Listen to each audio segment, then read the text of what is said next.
Aujourd'hui, je vous emmène à la mer de glace à Chamonix pour rencontrer Luc Moreau, un grand glaciologue français qui va nous présenter le circuit de l'eau. Luc, comment ça va? Bonjour, ça va? Quel panorama, dis donc! Ah oui. C'est ton bureau? C'est mon bureau. Ok. J'ai de la chance, là on est au Montanvert devant la mer de glace. En fait ici on est dans la partie amont du cycle de l'eau, où ici donc toutes ces montagnes récupèrent la neige, la pluie en bas mais la neige en haut, et fabriquent tous ces beaux glaciers comme on a ici la mer de glace qui est le plus grand glacier français.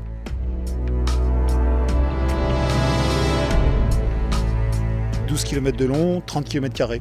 Et donc ces glaciers s'écoulent sous l'effet de leur poids, fondent l'été dans la partie basse, donc donnent naissance à une rivière. Et ensuite ces rivières alimentent les fleuves qui alimentent les océans. Et donc ça c'est le cycle de l'eau. Les océans s'évaporent et ensuite ça nous retombe en précipitations neigeuses ou pluie. Et donc le cycle de l'eau c'est très important pour la vie sur Terre. Si on salit la partie amont, c'est l'aval qui reçoit tous les déchets, tous ces plastiques et tous ces nanoparticules qui vont ensuite se déverser dans les océans.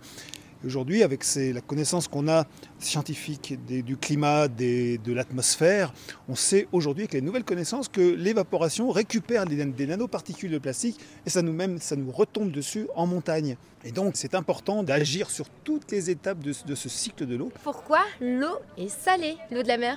En fait, ici en montagne, on a de la pluie, de la neige, de l'érosion. Tout ce que le glacier transporte, c'est de l'érosion, c'est des graviers, des sables et des blocs. Donc le glacier, c'est bien ce que tu me montres là derrière voilà, toi. Le glacier, c'est ce qui remplit le fond de la vallée. Là, on voit les 5 derniers kilomètres de la mer de glace. Ça passe de 300 mètres d'épaisseur là-bas au fond à ici 100 mètres au niveau de la grotte. On va descendre à la grotte juste après. Et donc là, sur cette longueur qu'on voit là, le glacier perd 300 mètres d'épaisseur. Et donc dans ces 300 mètres d'épaisseur, il y avait tous ces graviers que le glacier transporte sous l'effet de son poids. Le glacier bouge donc en continu sous l'effet de sa masse. Comme un tapis roulant, il descend tout ça en bas. Et tout ça, ce sont les outils pour le glacier, pour user les montagnes, 1 mm, 2 mm par an, et ça enlève des particules. Toutes les eaux de fonte, de pluie, récupèrent ces sels minéraux, ces particules minérales, et tout ça, ça s'est déversé, c'est emmené par les rivières, les fleuves, et ça arrive dans la mer. Et c'est la raison pour laquelle la mer est salée. Voilà, en 1985, le glacier était ici, c'était l'entrée de la grotte. Et comme le glacier a perdu 100 mètres, aujourd'hui la grotte se trouve 100 mètres plus bas. Et chaque année, le glacier perd entre 5 et 10 mètres d'épaisseur. D'accord. Suite aux étés chauds et aux canicules.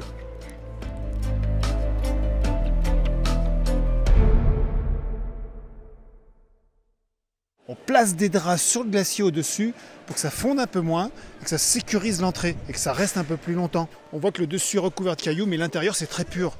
Et la glace qu'on va toucher était de la neige il y a 300 ans dans la partie haute à l'aiguille du Midi. Et donc dans la glace, on va avoir des petites bulles qui retiennent de l'air qui a 2-3 siècles. Donc c'était Louis XIV, Louis XVI, Révolution française, première ascension du Mont Blanc. Ça y est, on entre dans la grotte. Là, on voit une fracture dans le glacier. Une fracture dans le glacier. Ah Là, oui, le glacier se déforme, il travaille, ça peut se fracturer, se fêler. Ça s'ouvre avec la fonte. Et là, on voit bien toutes les bulles dans la glace. La glace est bleue, ça c'est comme le ciel est bleu, c'est la vapeur d'eau. Les océans sont bleus, c'est l'eau liquide. Et la glace est bleue, c'est l'eau solide. C'est la propriété de l'eau que de rejeter le bleu de l'arc-en-ciel. Et donc, quand on a une grosse masse comme ça, le bleu ressort. Et là, on est donc dans la 73e grotte de glace, qui est taillée chaque année depuis 1946. Ça nous permet de voir l'intérieur du glacier. Et c'est un des rares moyens de voir l'intérieur du monstre de glace. Tous ces grands glaciers qui descendent très bas sont tempérés, ils glissent et donnent naissance à une rivière. C'est le cycle de l'eau. Quand un glacier donne naissance à une rivière, c'est un glacier tempéré. Et donc ensuite, la rivière va dans le fleuve, les océans. Voilà. C'est pour ça qu'il ne faut pas polluer ce qui est en amont, le château d'eau, parce que ça ressort dans les océans. Et qu'on n'a pas fait attention depuis 50 ans. Tous nos déchets plastiques, etc., tout ça c'était rejeté dans les océans par tous les pays du monde. Et aujourd'hui, on se rend compte qu'il y a des mers de plastique et que même l'évaporation récupère des particules et ça nous retombe dessus. Ouais. Donc maintenant, voilà, il faut qu'on essaie de bien protéger toute cette planète qui nous fait vivre.